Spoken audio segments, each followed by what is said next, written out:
It started when I moved into that old apartment building on the edge of town, the kind of place that looks fine from the outside, but feels wrong the second you step inside. The walls were too close together, the hallways too long and narrow, and there was a faint smell of damp concrete that never went away. My unit was on the 4th floor, but there was something strange about the stairwell. The building had 2 staircases, one at each end of the hall I used. The one near the elevator most of the time. But one night after work, the elevator was out and the near stairwell was blocked with caution tape. Someone had spilled oil or something down the steps. So I went to the other one, the one at the far end past a broken vending machine and flickering light. I had never used it before. When I opened the door, I noticed right away it felt colder in there, not the usual kind of cold like air conditioning, but a deeper kind of chill like air that hadn't been touched in years. The walls were painted gray, but everything looked darker in there. The first few steps creaked, even though they were made of concrete. It smelled like wet stone and old dust. I started walking down, but something didn't make sense. The stairs didn't have floor markings, no sign saying 3rd floor, 2nd floor, nothing, just steps that kept descending in a tight square loop. I assumed the markings were painted over or worn off, but after a minute I realized I had been walking for longer than I should have. The air was thicker and heavier, like the stairwell was sinking into the earth. When I turned around to go back up, I froze. The door I had entered through wasn't there anymore. It was just another stretch of wall. No handle, no exit. I climbed up 2 flights thinking I had missed it, but every turn just led to another landing identical to the last. It felt impossible, like I was walking through a loop, but each level down looked slightly darker than the one before. My phone had no signal, not even one bar. The flashlight barely pierced the darkness beyond. A few steps ahead, the sound of my own breathing echoed too loudly off the walls. I started moving faster, now panic pressing at the edges of my chest, counting the turns. 1, 2, 3, 4, 5. But the numbers didn't matter because nothing changed. Then I saw it for the first time, a faint outline in the corner of the landing below. Not moving, not human, either something like a shadow cast by a figure standing just beyond the next turn, but there was no light source behind me to make a shadow like that. When I blinked, it was gone. The hum in the walls grew stronger, a low vibration that I could feel under my feet, like something deep beneath the stairs was breathing. I don't remember how I got back. I must have blacked out or panicked, because the next thing I remember, I was standing in the hallway outside my apartment door. My keys were already in my hand, and my shoes were wet with something that looked darker than water. I didn't sleep that night. I just sat on the couch listening to the pipes creak and groan above me, sounding too much like footsteps pacing back and forth. The next morning, when I checked the far stairwell door, there was no handle on it. It was welded shut like it had been that way for years. I asked the building manager about it. He looked at me too long before answering and said softly, "There's no 2nd stairwell on that side of the building." That's when I realized whatever I had walked into wasn't part of this building, or maybe it was, but only for those who opened the wrong door, and that door was still there in my dreams. Every time I closed my eyes, waiting for me to walk down again. I told myself, I imagined it that night, that I'd been tired, half asleep, confused by the dim lights of the building. I wanted to believe that because the alternative was worse, that there was something inside the walls of that place, something that built staircases where they should not exist. A week passed. I avoided that end of the hall, even crossing to the other side to take the long route to the elevator. Sometimes, though, when I passed the flickering light, I could swear the air got colder, and there was a faint sound behind the wall, like someone walking slowly down steps that were just out of sight. It was steady, too deliberate to be plumbing, too rhythmic to be my imagination. the building manager, stopped me one morning as I left for work. He looked tired, eyes red, like he hadn't slept much. He asked casually if I had heard any noises at night. I said maybe the pipes creaking. He nodded a little too fast, then muttered something about the foundation shifting and walked away. But I saw his hands trembling when he tried to light his cigarette that night.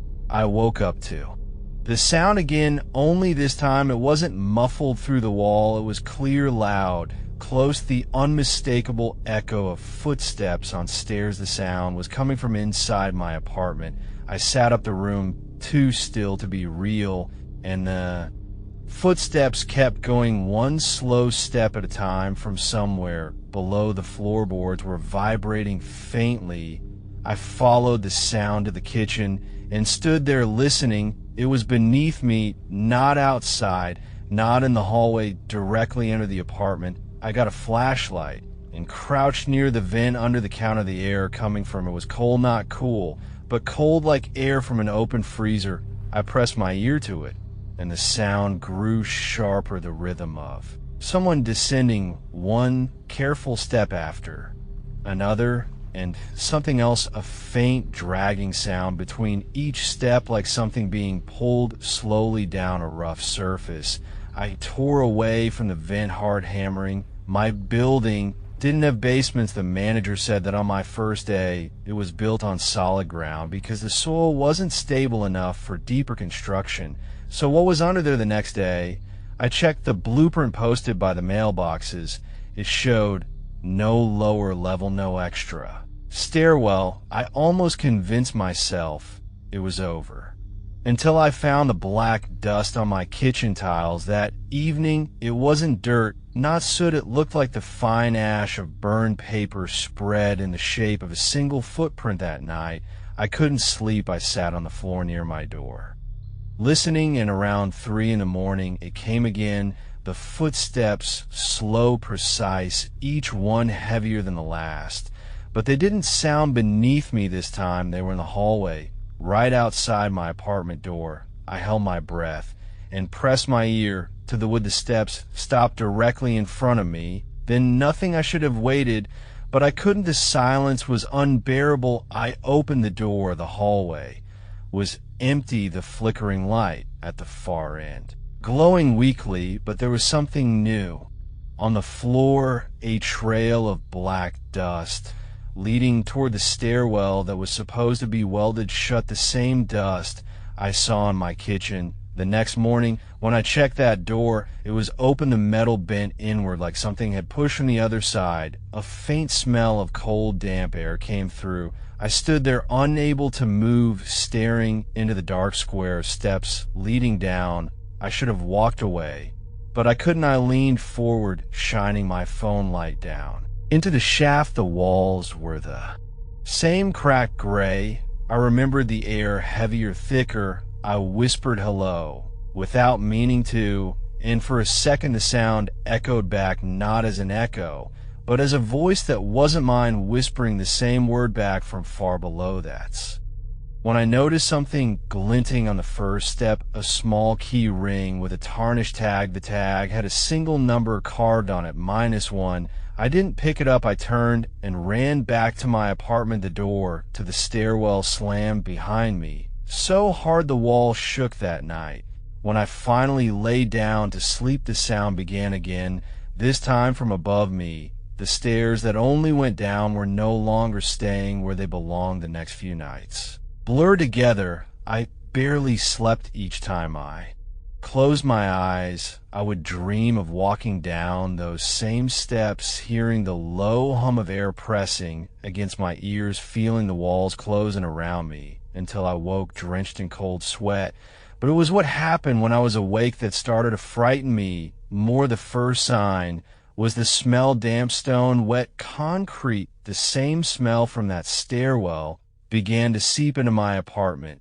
No matter how many times I cleaned or aired out the rooms, it clung to the furniture, to my clothes, even to my skin. The second sign was the faint vibration under my feet. It started small, like the hum of a washing machine somewhere in the distance, then grew until it felt like the floor itself had a pulse. I called the building manager again, but he didn't answer. The office door was locked. When I asked one of the neighbors, they said they hadn't seen him in days. His car was still in the lot, his mail piling up. I felt a tightness in my chest that I couldn't shake that night. The noise returned louder than ever, but this time it didn't sound distant. The rhythm of the steps was clearer, each one sharp, distinct, echoing through the air vents and into my bones. I turned off every appliance, every light, but the sound didn't stop. It was coming from behind my kitchen wall.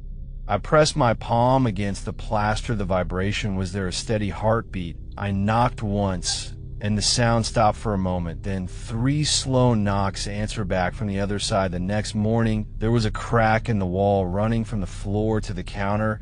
It hadn't been there before. Fine black dust covered the baseboard, the same dust as before, dark and dry. But when I touched it, my fingertips came away damp, like it was mixed with something wet. I scrubbed it away, but more appeared that evening in the same place. I couldn't stay. Still, I walked the halls of the building, hoping to find someone awake, but every door was closed, every corridor empty. The fluorescent lights flickered as I passed, and I noticed something strange. Every time I reached the far end of the hall, the air grew colder, the shadows longer, and though I knew it was impossible, I kept hearing a low breath behind me, like someone matching my pace, one step behind, but never touching the ground. I returned to my apartment and stopped dead in the doorway. The crack in the wall had widened, a jagged line stretching almost to the ceiling,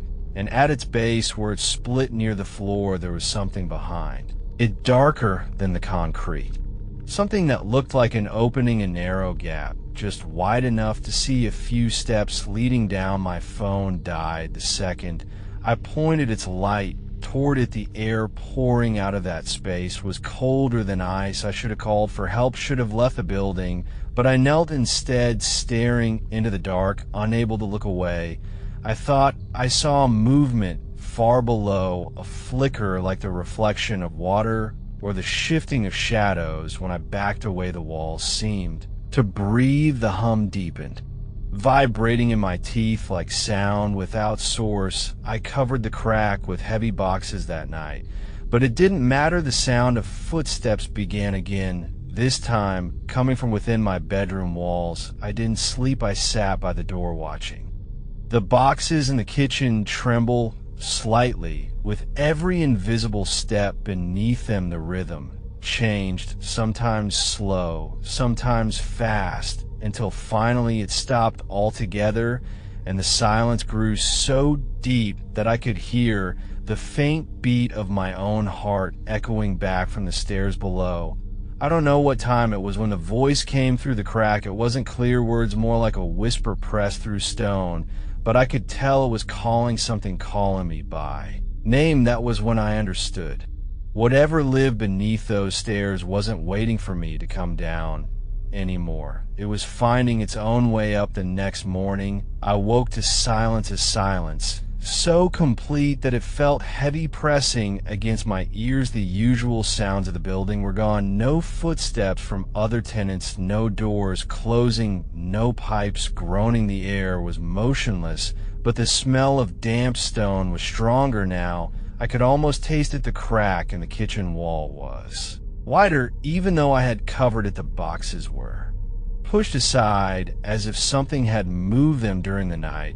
I packed my bag. I was going to leave. I didn't care about breaking the lease or losing the deposit. I just needed to get out. But when I opened the front door, the hallway wasn't right. The light was dim yellow, not white, and everything looked stretched farther away than it should have been. The walls seemed to lean inward, and the end of the corridor where the elevator should be was swallowed by shadow. I walked quickly, but no matter how many steps I took, the exit didn't get closer. The sound of my shoes against the floor began to echo differently, not like carpet, but like stone. I stopped. The temperature dropped so fast that my breath fogged in front of me. I turned around to go back, but the hallway behind me had changed. The numbers on the doors were wrong. They were all minus numbers: -1, -2, -3, and further down the hall the floor began to slope slightly down. I ran. The sound of my feet was the only thing in the air until I heard another set following me from somewhere below, the same slow rhythm I had heard every night my body moved before I thought I threw myself through the nearest door it slammed shut behind me, and I found myself standing in a stairwell, but not the one I remembered. This one was narrower, the concrete rougher, the air thick with moisture. The steps led only one way down. I tried the door again, but it was gone, the wall behind me solid. I turned slowly, the beam of my phone light trembling across the steps. The air shimmered slightly like heat rising from asphalt, but the air was cold, so cold it burned when I breathed. I began to descend because there was nothing else to do. The steps went on forever. Each landing looked the same. Each turn revealed another set of stairs. The hum that lived in the walls pulsed steadily, growing louder. With each level, the deeper I went, the more distorted everything felt. My vision blurred, edges bending inward like the walls were closing. I don't know how long I walked. Time had no meaning down there. The light on my phone began to dim, even though it was fully charged. I passed objects on some of the landings: an old shoe, a keychain, a torn piece of cloth, all coated with that same black dust. Then the sound changed. A new noise mixed with the hum, a whisper echoing softly, rising from below. It didn't sound far anymore. It came with every breath of air that rose from the depths. Not words at first, just a tone, shifting like a chant. Then I began to understand it. It was repeating the same thing over and over. Come down. The air thickened until I could barely breathe.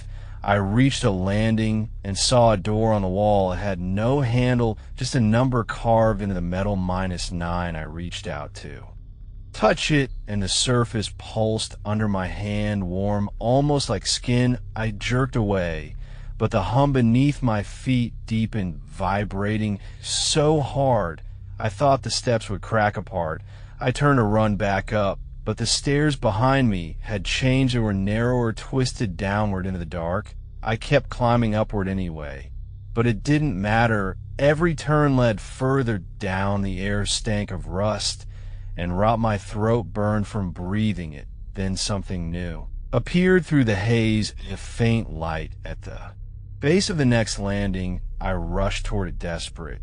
But when I reached it, I realized it wasn't a light at all. It was an opening in the wall, a hole just big enough to crawl through, and from inside it came a faint flicker, like movement, shadows moving on the other side of darkness. A voice drifted through the hole, softer, now not calling anymore, but laughing, a slow, dry laugh that rattled in my bones. I backed away, heart pounding. The laugh followed me up the stairs, echoing until it felt like the whole stairwell was breathing with it. By the time I reached another landing, I couldn't tell if I was climbing or falling. The numbers on the walls began to blur, changing every time I blinked, until finally there were none at all, only the sound of steps echoing ahead of me, just out of sight, the same rhythm matching my heartbeat perfectly. I realized then it wasn't chasing me, it was leading me somewhere. I kept walking downward for what felt like hours. My legs ached, my breath came shallow, but the stairs never ended. The hum had grown faintly rhythmic, now not mechanical, not air through pipes, but like a heartbeat pulsing from beneath the stone. I tried to count my steps, but I lost track somewhere. After 1,000, the air grew warmer, the deeper I went, thick and heavy with the smell of metal and earth. I finally stopped when I saw something ahead. The stairwell widened into a landing larger than the others. The concrete there was slick with moisture. The air was moving just slightly, like something breathing far below. I shone my phone light downward. and saw another set of stairs. But these were different. The steps were wet, dark, stained with something black that wasn't water. I hesitated. I should have gone back, even though I knew there was no real way up anymore. The hum under my feet became slower, heavier, like it was waiting. I took another step. The walls shifted slightly. The gray concrete now looked wrong, textured, not smooth, but layered like the grain of skin. Stretched over muscle. The further I went, the more I noticed the shapes beneath the walls, faint outlines like faces pressed under a thin surface, eyes, mouths open as though gasping for air. The hum turned into a slow groan, vibrating through the stairwell. The light flickered in my hand and went out. The dark swallowed everything. I couldn't see my feet, couldn't see the steps. I moved by feeling the rough edges under my palms. It felt like the stairs were slick with something. Warm, I told myself it was. Water, until I smelled iron. Somewhere below, a door creaked open, just once, followed by a dragging sound. The air pulsed once in and out like a breath against my face. I wanted to scream, but the sound stuck in my throat. I forced the light back on and saw the floor below the stairs ended in a small flat landing, and at the center of it was a single door painted the same gray as the walls. The number on it wasn't a floor marking this time. It was carved deep into the metal. The number was 0. The handle was slick under my hand. The hum grew sharper, louder, until it was all I could hear. I pushed the door open and stepped inside. It wasn't a room. It was an endless pit. The floor dropped away into blackness that seemed to move like liquid. I stood at the edge, staring down, trying to understand how far it went. The hum rose into a steady vibration, pressing in on my chest until I thought my ribs would break. Then I saw something moving far below, shapes crawling slowly upward, dozens of them, all dragging themselves up the wall toward me. They had no faces, only hollow depressions where eyes should be. Their bodies were wrong, too long, too thin, as if they had been stretched to fit through something too small. They moved in silence, except for that sound, the slow drag of hands against stone. I stumbled back, but the stairs behind me were gone. The door had vanished, leaving only the open edge and the crawling shapes getting closer. One of them reached the lip of the pit. Its hand broke the surface, pale, and wet, the fingers twisting until they gripped the ledge. I tried to move, but my legs refused. The skin on its arm looked human, but too thin. I could see veins pulsing underneath like dark threads. It lifted its head toward me. The face was smooth, featureless except for a mouth that began to form, slowly pulling itself open from the inside until it stretched too wide. It whispered something I couldn't hear over the hum, but I felt the words crawl through my chest. They weren't spoken with sound, but with pressure. My vision blurred, and I realized the whisper wasn't from the thing at all. It was coming from behind me. I turned and saw another stairwell rising upward where the pit had been, leading back into the same gray walls and same impossible light. Only now, every few steps, there was a figure standing perfectly still, their heads tilted downward, as if watching me, their bodies unmoving, but their shadows shifted on the walls like they were breathing. I recognized one of them. It was the building manager. His mouth was open, but no sound came out. His eyes, black voids that bled into his face. The hum filled my head until it became a scream. I ran upward, pushing past them, but no matter how high I climbed, the stairs didn't lead anywhere. The air grew colder. The steps melted back into darkness. The hum stopped completely. I was surrounded by nothing then. I was standing back in my apartment, the lights on the ceiling buzzing faintly. The air, still the crack in the wall gone, I thought.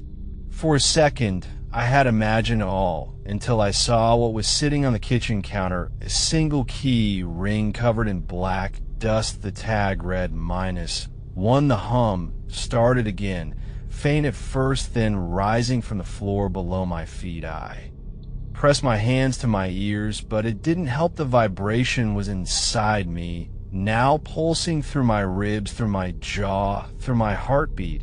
It hasn't stopped since. Every night it grows louder until I feel like I'm standing at the edge again, with the darkness breathing against my skin. I know it's waiting for me, the stairs that only go down. They're under every floor, under every wall, under every breath I take. I can feel them pressing closer now, whispering my name. From beneath the surface, they never end, and I think the next time I blink, I'll be back on the first step again. Still walking, still falling, still hearing the hum of the place that was never supposed to exist. And when I reach the bottom again, I don't think there will be anything left of me to climb back up